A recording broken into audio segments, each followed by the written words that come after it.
What's going on, guys? It's your boy Scare Soldier back with another Borderlands 3 video, and in today's video we are going to be looking at the buffed flat-off assault rifle called the Damned. Now the Damned has been a weapon that's been around Borderlands 3 for a while and has been considered bottom tier since the game pretty much came out.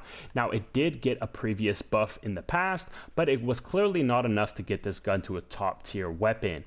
But now with this buff, hopefully Gearbox has gotten this weapon a good spot in the top tier assault rifle category, and we're going to find that out in this video. So we're going to go ahead and show you guys the stats of the weapon.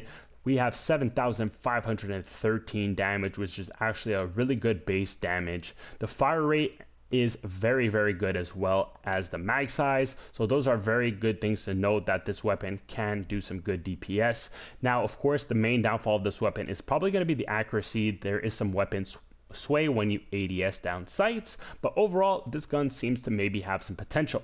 Now if you guys were interested in farming the weapon, you guys are going to have to go over to Guts of Carnivora, where you're going to fight Agonizer 9000, and he should drop the gun for you guys real quick. Now first things first, I gotta address one thing. We gotta switch the camo of the gun, because the gun kind of looks plain Jane. It does look like an AK-74U from Black Ops, so we're just going to change the color at least to give it some more pizzazz or some more swag. So we got it right there. All right, that's our camo for this gameplay. Now let's go ahead and take on some enemies at the slaughter shaft. I'll see you over there.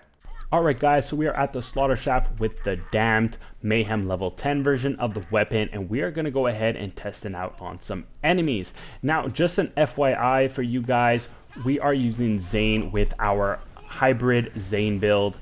So if you guys want to check that build out, it's on my channel. Link will be in the description. But we're also, keep in mind, because we're using Zane relies on using momentum / speed to gain even more damage. That's why we are hip firing. Hip firing allows us to have more freedom to move around and move faster, so we can get more damage. If I was to aim down sights more often, I would lose slightly a bit of damage because I would lose speed. So that's why I'm hip firing, for your information. Now so far so good, guys. This gun is absolutely blowing my mind of how much more damage this thing is doing. I remember when I picked this thing up, when they said they buffed it, and it was not doing anywhere close to this amount of damage, guys. We're absolutely destroying. I almost feel like I have a Monarch in my hands, guys. This thing is smashing. Now I wouldn't say this thing comes close to the Monarch in terms of damage overall, because we all know how crazy the Monarch is, but overall it feels very similar. I mean, being that the two weapons are Vladoff, I mean, I do have to compare the two because the Monarch is a top tier type of assault rifle. So I like to compare some of the assault rifles we try to the best one in the game, which is pretty much the Monarch in my opinion. But this kind of feels like a poor man's Monarch. So remember when I said this gun felt like a bottom tier weapon early on in Borderlands? Well, I wouldn't say this is a bottom tier weapon anymore. I would definitely move it up to the medium tier type of weapons, because this thing, as you guys see, is fantastic versus normal enemies, which it should. It's definitely usable, so go ahead and I would say give this weapon a try. Now the ultimate test honestly is going to be against a boss to see the real amount of damage this thing can output. So we're going to go ahead and try this out on Grave Ward to give you guys some more perspective. Alright, so guys, we're at Grave Ward, and we're going to try to see if we can melt him as well. So let's go ahead and get some critical hits. Let's just wait for this platform to stop moving. And it's not really... Alright, well, let's wait. Let's give it one more chance. We got a good critical spot here.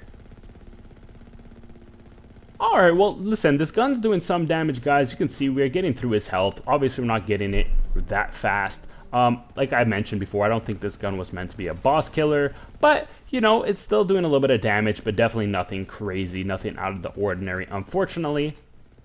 1,000 bullets later, and we're finally about to kill Grave Ward, guys. So yeah, this is officially not the best bossing weapon in the game, so I think this is just more of a mobbing tool, but overall pretty solid damage considering. Alright guys, so my final thoughts on the Damned is that this gun definitely made a big jump in overall damage. The thing is definitely viable now for Mayhem level 10. You guys see that it absolutely destroys normal enemies in the game, given it's not a boss killer, but it can get you through a lot of mobs. If you guys were struggling to farm the Monarch, this is kind of like a poor man's Monarch, if you guys will. It definitely outputs a lot of damage, has good fire rate and all that kind of stuff. So if you're looking to kill normal enemies quite quickly, this is a good gun to pick up. It's also a world drop, so you can kind of find this basically around anywhere as well. So it's a pretty easy pickup, and it's definitely a fun weapon to use. Now, there's not too many downsides on the weapon. Of course, there's not really many special abilities of the weapon that I personally know of. If you guys know of any, let me know in the comment section down below. But yeah, this gun is actually really good, guys. So would I recommend it for you guys to try out? Yes, I would. If you guys are willing to try a new guns in the game, give this one a try. It's actually really good now. And that's pretty much all I have to say. I'll catch you in the next one. It's your boy Scared Soldier signing out. Peace.